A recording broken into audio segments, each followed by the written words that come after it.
Privatiser les aéroports de Paris. Ce projet du gouvernement français prend du plomb dans l'aile face à l'opposition d'élus politiques de tous bords.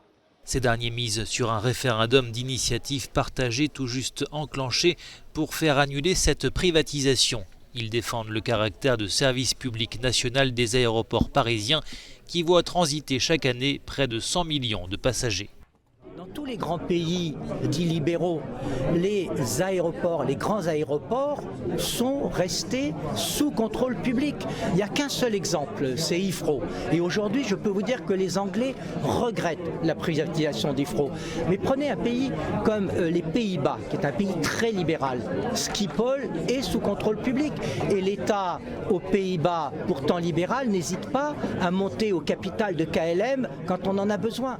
En mai dernier, 248 parlementaires opposés à la privatisation d'Aéroports de Paris obtenaient le feu vert du Conseil constitutionnel pour lancer un référendum d'initiative partagée, une première en France. Le vote s'effectue sur le site du ministère de l'Intérieur sur une période de 9 mois.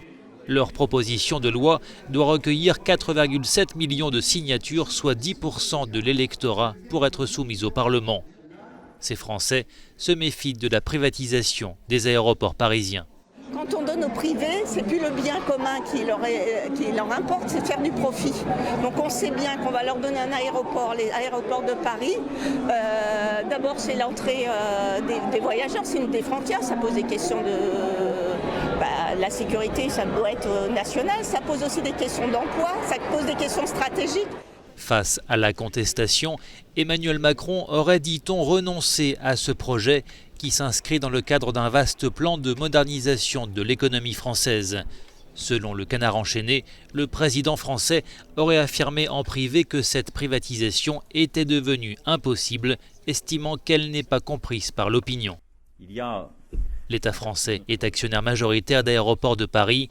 Une privatisation permettrait au gouvernement de récolter près de 10 milliards d'euros pour financer des projets d'innovation et éponger la dette de l'État. Autre objectif affiché du gouvernement, améliorer le fonctionnement des infrastructures parisiennes.